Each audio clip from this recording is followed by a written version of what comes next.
Welcome to the latest episode of Five on the Floor on the Five Reasons Sports Network. Thanks for joining us on your favorite podcast app on Apple Podcasts, on Android. We recommend Spotify. Also, check out the Five Reasons YouTube channel for all your South Florida sports content. Also, check out Off the Floor. That's our Discord server, $2.99 per month. I put a bunch of photos up from Heat training camp today. We put everything there first as much as we can. The place for the most Heat information and conversation. The link is right there in the description. You'll bypass the Apple upcharge. It's $2.99 per month. Also, check out PrizePicks. Use that code 5 FIVE. Put down your $5. You get $50 to play right away. PrizePicks, well, $50 in lineups to play right away. My apologies. PrizePicks legal in the state of Florida. Use that code 5. Go more or less on all your favorite players. I got the baseball playoffs right now, as well as everything that's going on in the NFL. So check it out. It's prizepicks.com. Use the code FIVE. And now, today's episode. Uh-oh. Yeah. It's Mercy. Music by Mercy again. Heat Nation. We the culture. Yo, E, I need you to call timeout. Need Brady to set the floor plan. Tropical blanket. Open for the shot. Yo, Greg, set the pick. Still 5 on the floor. Still ride for my dog. Still battle on the court. Still survive in the war. Keep your eye on the ball. Or get burned from the keep this mic off the wall without turning the cheek. From night to day, no sleeping pads or allowed to mornings. The nut is sleeping us. Never catch us snoring. Live from Miami. Report in the heat with 5 Reasons Sports from the court to the streets. Yeah. Wake County, Heat Nation, we say it proudly.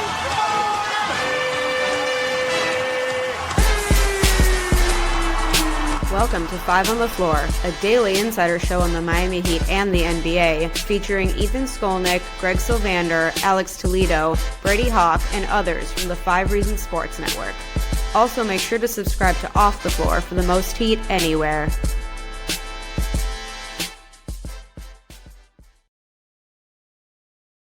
All right, as we were kind of forecasting for a while, though we didn't have the exact numbers, Nikola Jovic is going to be staying with the Miami Heat for quite a while, at least under contract.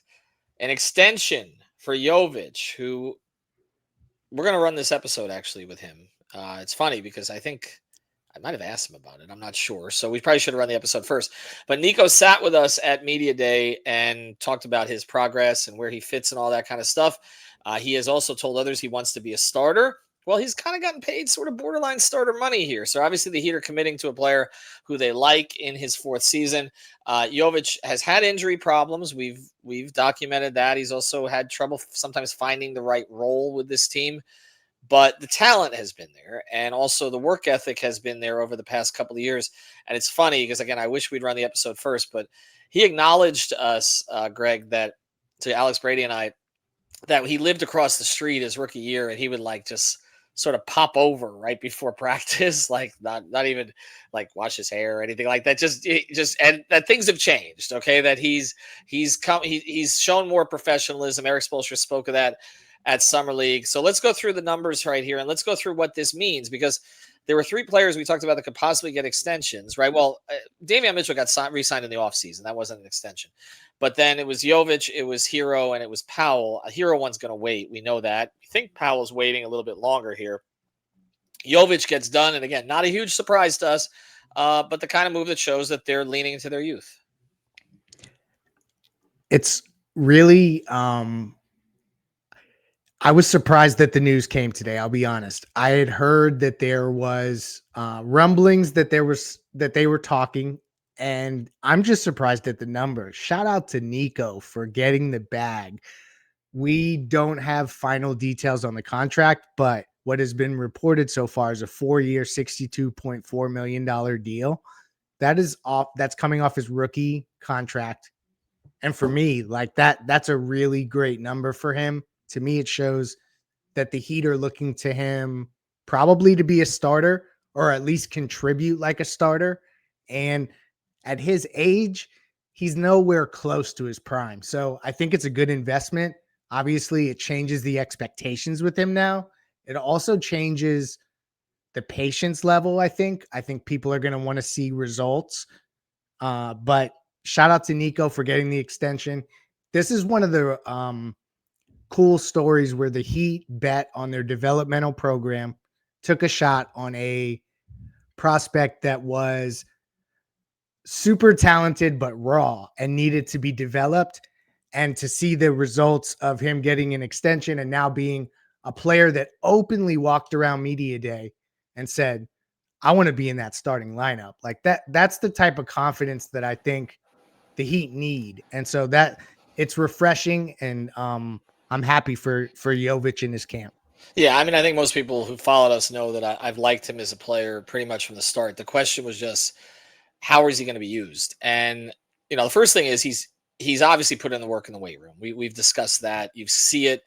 The natural sort of ability to see the floor is there, especially in transition. The spot up shooting has been pretty good at times. Turnovers need to come down a little bit. Needs to be able to get to the basket a little bit more and get to the line a little bit more. I do think that the Heat were waiting to see what this looked like over in Eurobasket, and when Jovic was leaned on as the second or third best player on that team, how he would perform, and he performed as the second best player on that team. Now, that team didn't go as far as it was supposed to. They got eliminated. They were surprised, but it really wasn't Jovic's fault. I mean, even in the last game, I think he had 20 and contributed in other ways.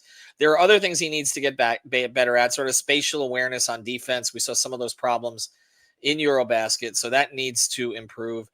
But you don't hear Spoelstra kind of nitpicking at him as much as he nitpicks at Ware.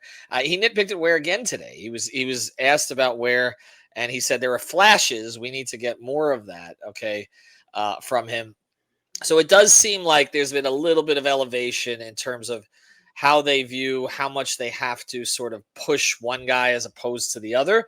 And the contract suggests that, because obviously with Ware in a couple of years, you want to see him get a contract like this. Jaquez next year, they're going to have to see if he can earn that, because we don't know right now with where that stands.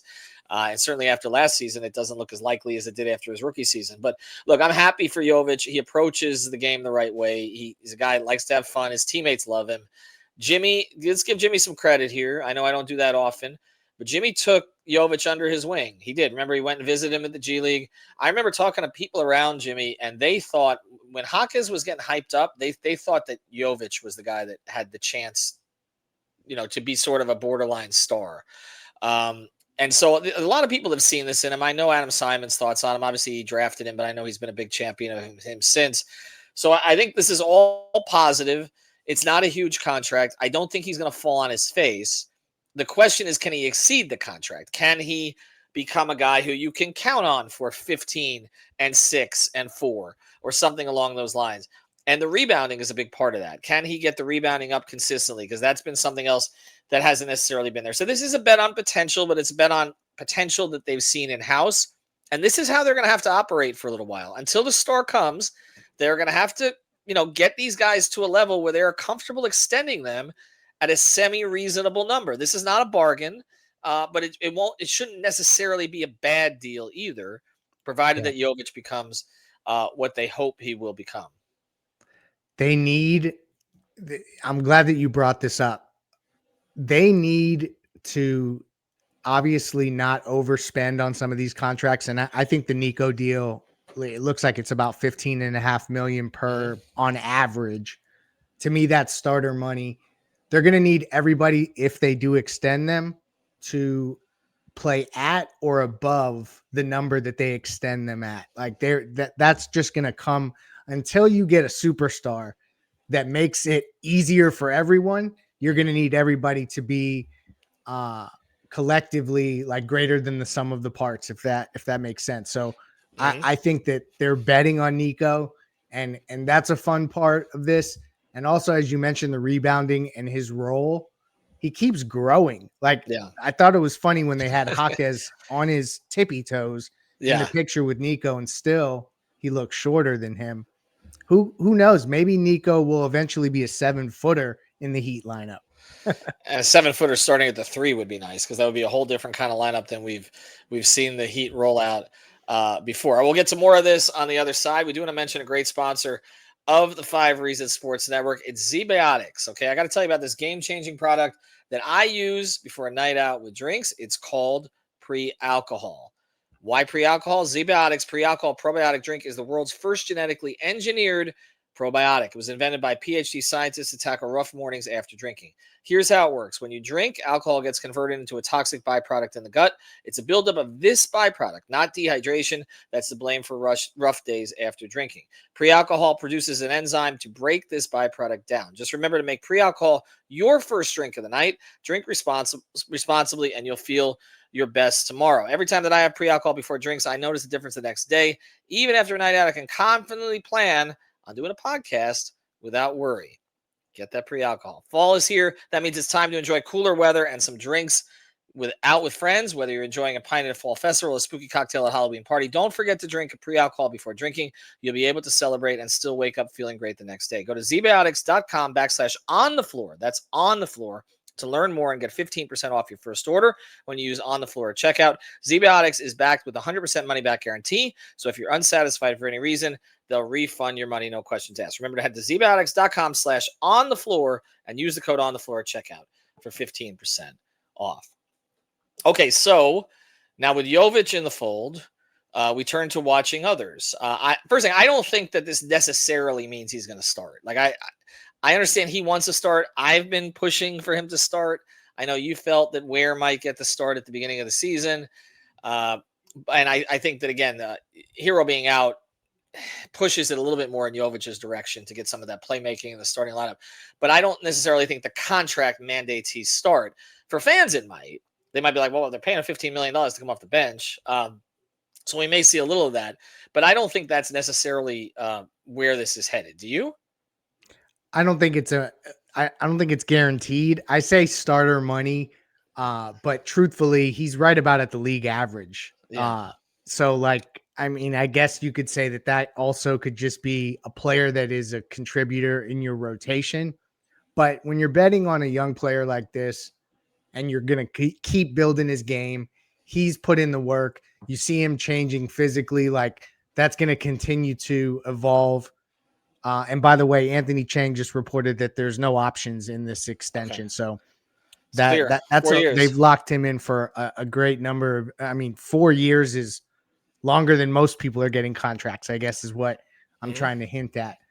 I don't think it's a guarantee that he starts, but I do think that this is, I would almost categorize it as a reward of some of sorts. And I think that also may be reflected in his role, whether it's off the bench or as a starter. He's going to have an absolute elevated role, not just because his agents told Shams to tweet about it, but because it looks like the organization, Spoelstra, everybody evaluated him, saw the maturation process, and now they're ready to, if you pay a guy like this, you're going to play him.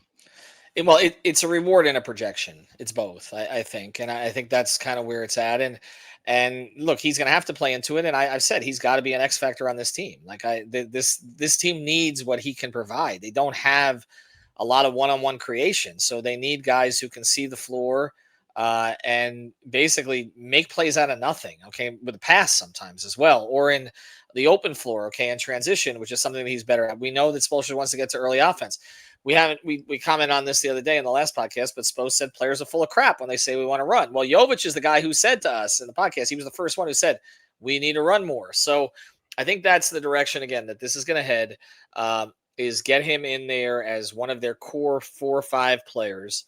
And they are leaning into their young guys. And the one other point I want to make before we close here is that what the Heat have not had a lot of when they've tried to make trades, and I'm not saying they signed Jovic to trade him, but they haven't had a lot of these kind of mid-range contracts that are valuable to move eventually. So I said he's likely to be here for 4 years. It doesn't necessarily mean he's going to be here for all 4 years, but I think their plan is that he develops into that guy. But if not, he's also at a contract level that helps things move. Okay. And they have not had that. They've had these huge numbers. And that's what we talked about a lot with Tyler, but they had it with Jimmy, they have it with Bam, or they've had guys who are these lower numbers. A lot of them like sort of undrafted free agents, pre-extensions or pre-leaving. Well, and they haven't been able to move those players. And the guy was Duncan Robinson. And that's, as we close here, I think that if we try to look at this objectively, what's the one scenario where this decision to extend Nico looks like a bad one? I think it is a situation where uh not only does he not meet the contract that you gave him, Mhm. but if he gets into that place where Duncan was for a little Yeah. bit, where you almost felt like the contract was an albatross and you couldn't move it, not because of its size in average you know, value per year. It was Mhm. because of the length of the deal. And so like that's the only way that this could be looked at as frivolous spending by the Heat, as if Nico were to become unplayable and then you've got a guy on a 4-year deal. And I'm only referencing that Mhm. because Duncan Robinson got to that place. He did, right. And then the whole dialogue about him was, when is he going to start earning the contract? And then there was that one season that he did, but he couldn't turn certain fans around. I think that the relative age of Jovic as compared to Duncan helps in this Good point. situation. And they can say, okay, well, maybe he's not going to get there now, but he's going to get there by the end of the contract. But even so, this team, to be successful this year, needs Nikola Jovic to play a big role. I've said that prior to the contract, and it's now even more true after the contract. But again, congratulations to him. We'll have more topics as we go forward. We are going to post the episode with him here. I wish we'd done it already, but it is what it is. We'll do it soon. We got a lot of those episodes. We still got to post Jaquez, where we sat down with a lot of those guys. And a lot of what Nico said is still relevant. And plus, he's just a great interview. So we're happy about that. He's a good interview, and he's going to be sticking around here for a little while. So Nikola Jovic signs to a 4-year extension for the Miami Heat. This dropped about 1 minute before we started the podcast. So thank you for that. Zbiotics.com. Use the code on the floor. PrizePicks. Use the code FIVE.